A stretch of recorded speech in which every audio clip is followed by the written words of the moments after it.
Greetings, dear viewers. Welcome. Today I have a poem about a book, and the name of the poem is Fine's Fine Book. First, let me tell you that this is a poem about a chess book. But what I found interesting was what was the circumstance that led the author to write this book. So, the book that I'm talking about is Ruben Fine's Basic Chess Endings. Now, let us get into some details that you need to understand for you to get the hang of the poem. So, let me quickly start. The 1938 AVRO chess tournament, and it was a very closely contested contest between Paul Keres and Ruben Fine for the first place. And it was considered as one of the strongest tournament at that time, which Paul Keres went on to win.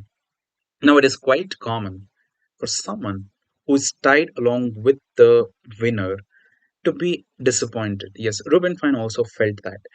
The next question that obviously comes is how do you deal with such a disappointment? Fine dealt it very finely indeed. He does all the research about a lot of interesting aspects about the end games and comes up with a brilliant book. uh, Even today it is considered as one of the classics written on the end game. Of course, the modern computer refutes a lot of lines, but still, it was a kind of a great work at that time. Mikhail Botvinnik, the world champion, also admitted that wherever he went to tournament, he actually carried Ruben Fine's book, which is a testimonial. Imagine a world champion is actually using the book of his compatriot and openly admits that it is one of the greatest work. That itself shows the great research that Fine actually invested, the time that he invested, the energy that he invested into this book. Now, the with the advent of the engines, of course, it's quite difficult for any book at that written at around 1938, 1939. It's quite difficult to actually stand the test of time. But Fine's book, in a way, stands the test of time. Paul Benko later added it, contributed for the revised edition. And it is still considered a classic, but as I've already mentioned, modern engine refutes a lot of things written in the book. Now, lastly, um, I want to tell you one more interesting aspect. No, Magnus Carlsen, in one of the interviews, he openly admitted that if he had to compare himself to any chess player from the past, he didn't choose world champion like Bobby Fischer or Anatoly Karpov, which many say Magnus Carlsen style is has some semblance at least, be it Karpov or Fischer. But Magnus Carlsen said that he could compare himself to Ruben Fine, which is kind of interesting. Is it because of the endgame knowledge that Fine had? We'll never know.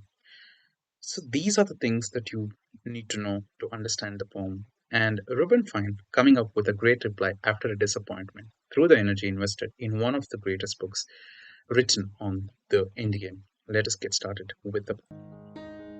After the end of the 1938 AVRO tournament, Ruben Fine experienced a minor disappointment.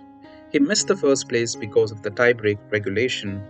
Paul Keres, the winner, had his own reasons for jubilation.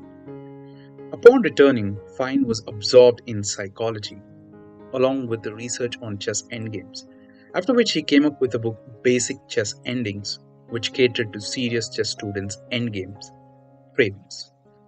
Mikhail Botvinnik, the compatriot, heaped praise on the book, appreciating the clarity, depth, and scientific aspect.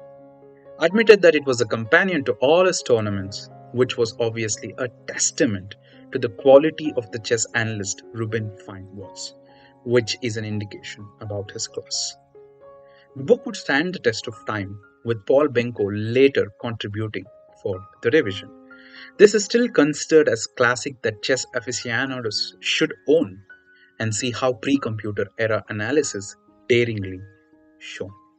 I hope you like the poem. The full poem will be in the description, and I'll also be linking the article in which Magnus Carlsen admitted that he could compare himself to Ruben Fine. That's it. Thank you for your time.